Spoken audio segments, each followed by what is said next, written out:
Welcome back to the Round Number One YouTube channel. I'm Michael. Yesterday I did a live watch along of Wrestle Kingdom 20 right here on the channel. I went into that stream pretty unprepared. I haven't followed New Japan Pro Wrestling consistently in years, so it was never meant to be heavy commentary. It was just a relaxed late night watch along. The video is now private, and will stay private as it's a test run for future streams. Now, for future watch alongs, they'll be audio only. I won't be on camera. Not because I don't look good, I do. And I even got a fresh haircut yesterday. But because I don't have a studio set up, I might do a watch along for the 2026 Royal Rumble, so keep an eye on that. Keep an eye on the channel homepage for updates. Now, this year's Wrestle Kingdom 20, drew 46,914 fans, an incredible number. In fact, Hiroshi Tanahashi told the Tokyo Dome crowd that in his 26-year career, this was the first time he had ever seen a sold-out Tokyo Dome for a wrestling event. Before I get into the match rundown, I want to highlight why this show was so monumental for New Japan Pro Wrestling. Wrestle Kingdom 20 aired live on New Japan Pro Wrestling World and also on TV Asahi. Sorry about that. The first time the January 4th show has aired on commercial television in 22 years. Last year, Wrestle Kingdom 19 gave fans the choice of pay-per-view or New Japan Pro Wrestling World, or waiting a week for the 1-hour TVSI broadcast. And I know this because I used to watch Japanese television online from Canada. Now, this year, TVSI heavily promoted two major attractions, which is the Aaron Wolf versus Evil match, and then the Tanahashi versus Okada, which is Hiroshi Tanahashi's farewell match. So Aaron Wolf is a 2020 Olympic gold medalist in judo. He's also like a world champion medalist in judo as well. His name sounds Western because he's American Japanese. He retired from judo a few years ago and is now a full-time New Japan Pro Wrestling young lion. On the other hand, Evil, he's a former IWGP World Champion, and he also has a judo background, but not as decorated as Wolf. Now you're probably wondering, what is a young lion? So in New Japan Pro Wrestling, young lions are rookie wrestlers training in the New Japan Pro Wrestling dojo system. This name reflects the raw potential, and the lion imagery, which makes up the New Japan Pro Wrestling logo, is part of their identity. They are looked as the future of the company. So, what makes a young lion? They have to be trained in one of New Japan Pro Wrestling's official dojos. So it's either going to be like the Japan dojo, the US dojo, or the New Zealand dojo. Now, their attire and presentation are all the same. They all wear plain black trunks and boots with no flashy gear, no music, no gimmicks. Their focus is on the fundamentals, conditioning, and discipline. Now, after the initial development, they're sent abroad to gain experience. And when they return, they debut a new look, a new character, and begin to rise up the cards.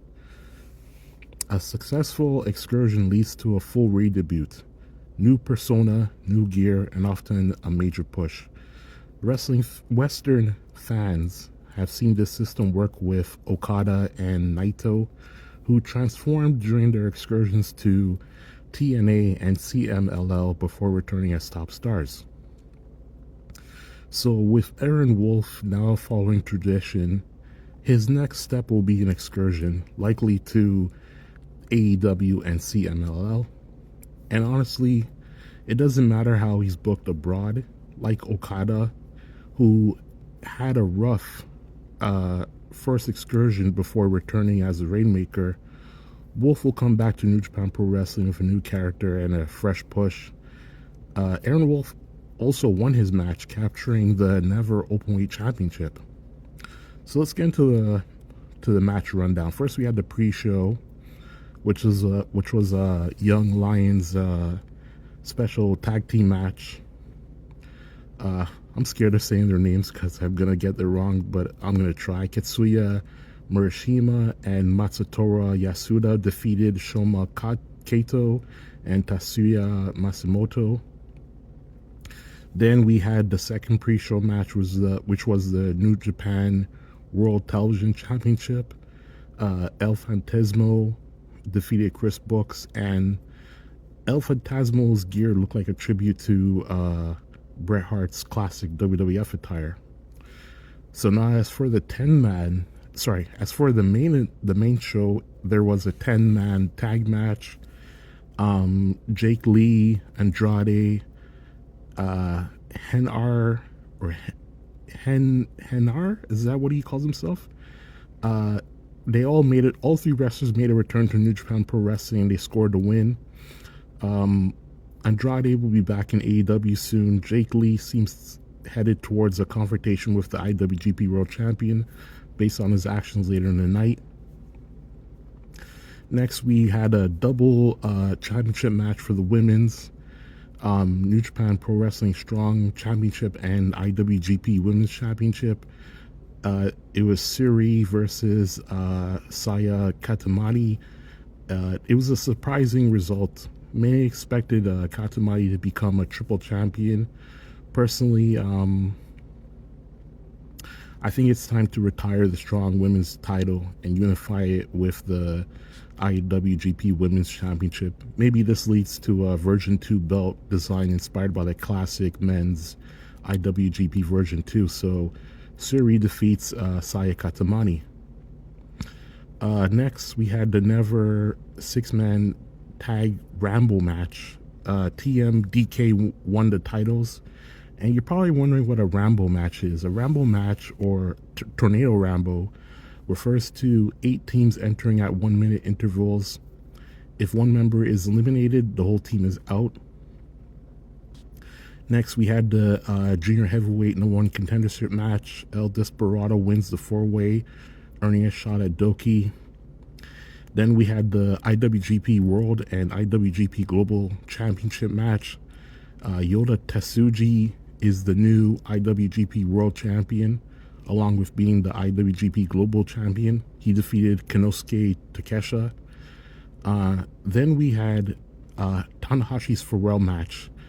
Kazuchika Okada defeated Hiroshi Tanahashi. Now, there's a weird belief going around that a retiring wrestler must lose their final match, but Tanahashi himself wanted this outcome. The Tokyo Dome crowd accepted it immediately. There was no backlash towards Okada, no negativity towards Tanahashi. It was emotional, respectful, and the fans left happy. Honestly, I think this was a far better send-off than John Cena's. Cena's retirement angle felt manufactured to create negativity towards Cena, towards Gunther, and towards Triple H, who didn't need to insert himself into the moment. There's no rub in beating someone who has already announced their retirement. The idea that Gunther beating Cena was some kind of creative disaster is just fans overthinking a match that ultimately meant nothing.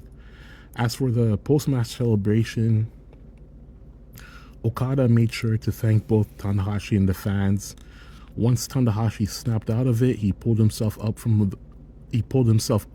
on the ropes and prepared to receive his flowers from the people who have been part of his journey. First up was Kidani, the boss himself.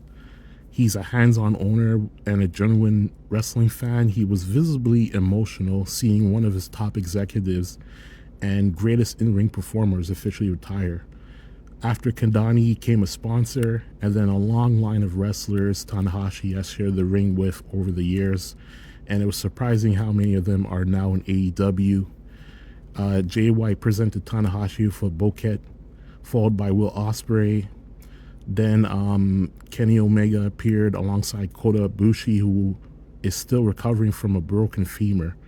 Ibushi made the long walk down the Wrestle Kingdom ramp and into the ring, something that clearly must have been painful. Honestly, he should have been wheeled down and stood up near the ring. It was tough to watch. Tatsumu's Fujinami and Keiji Muto also came out. There were more legends in attendance, but some of them didn't enter the ring, likely due to time constraints. Then came Naito, who took the longest to appear because he stalled for time and even sent out a buddy double first. This forced Tanahashi to snap back into his company president mode, gesturing towards the camera to hurry things along because they were live on commercial television with a card cutoff. Once the Naito comedy was over, Tanahashi received his 10-bell salute. After that, he boarded what looked like a moving chariot and circled the Tokyo Dome, thanking the fans. New Japan Pro Wrestling even displayed a message on the big screens in English telling everybody to take out their phones because this portion of the show was free to record and share. Copyright rules were basically thrown out the window for this moment. Tanahashi then returned to the main stage for one final speech. The video screens opened, light and smoke poured out, and he walked into the glow. The screen closed behind him, and that was the end of the show. A fitting, emotional farewell to the ace. And just to make note, John Cena posted an image of Tanahashi to his Instagram page earlier today. Now, in other New Japan Pro Wrestling news, on Sunday, Fightful Select reported that Evil is believed to be exploring potential options in the near future. The report noted that AEW is not expected to be among these options, as Tony Khan is not said to be a fan of Evil's work. Evil was defeated by Olympic gold medalist judoka Aaron Wolf, who was making his in-ring debut. The 38-year-old entered the New Japan Pro Wrestling Dojo system in 2011 and later went on excursion to Ring of Honor in 2014 and 2015 before returning under the Evil persona in October 2015. He is a former IWGP Heavyweight Champion, Intercontinental Champion, two-time IWGP Tag Champion with Sonata, and four-time Never Openweight Champion. Evil is allegedly, or was allegedly, in a relationship with Io Sky of the WWE. I think they possibly could be married, if rumor is right. But anyways, it looks like Evil might be making his way to the WWE in the near future. Now, before we end this New Japan Pro Wrestling edition of round number 1, I apologize for not sticking to the original format of this weekend's show. I can't promise that I will follow up, but I'll try again for this week. Now, before we end, we gotta talk about Yota Tsuji's recent comments about AEW. I think most people took it as kayfabe, because, you know, come on. First of all, AEW and New Japan Pro Wrestling have a partnership, and second, the IWGP World Champion is someone who's going to be involved in AEW television. So, in an interview with the official New Japan Pro Wrestling 1972 website, Yota Tsuji made his stance on AEW unmistakably clear. As he prepared for Wrestle Kingdom 20, Tsuji positioned himself not just as a title contender, but as a defender of New Japan Pro Wrestling's identity. For Tsuji, AEW represents a style and philosophy that clashes with what he believes New Japan Pro Wrestling must protect: discipline, tradition, and the king of sports identity. He argued that the partnership between the two companies has been unbalanced, with New Japan Pro Wrestling giving more than it receives. His opponent, Konosuke Takeshita, became the symbol of that imbalance. Tsuji questioned Takeshita's commitment to New Japan Pro Wrestling, pointing out his limited schedule and lack of dojo roots. To Tsuji, a world title challenger should carry the weight of the company, not drop in from another promotion. Tsuji also tied his AEW criticism to his mission to restore the prestige of the IWGP Heavyweight Championship. He wants the classic belt back, defended in Japan by New Japan Pro Wrestling wrestlers without outside influence diluting its legacy. Now, I generally feel the partnership between New Japan Pro Wrestling and AEW has been one-sided, with New Japan giving far more than it gets back. Tsuji asked the question himself, what has AEW actually done for New Japan Pro Wrestling? From my perspective as a fan, the relationship has hurt New Japan Pro Wrestling's business, especially its North American expansion. AEW signed away many of New Japan Pro Wrestling's remaining foreign stars, the very talent New Japan needed to anchor its own US shows or secure a television deal the way TNA Wrestling recently did with AMC. The most glaring example was Tony Khan announcing Will Ospreay's AEW signing on AEW television while Ospreay was still under New Japan Pro Wrestling contract.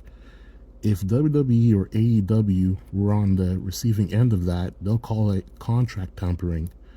Even domestically, the partnership hasn't delivered. The joint New Japan Pro Wrestling AEW Wrestle Dynasty event on January 5th, 2025, drew only 16,300 fans, a disappointing number for the Tokyo Dome. Meanwhile, Wrestle Kingdom 19, held the night before, pulled 24,107 fans. That contrast alone shows how little AEW has contributed to New Japan Pro Wrestling's drawing power. These may be just a few examples, but together they paint a clear picture. New Japan Pro Wrestling has given more than it has received. With that being said, I'm Michael of the Round Number One YouTube channel. I'll see you later on the channel.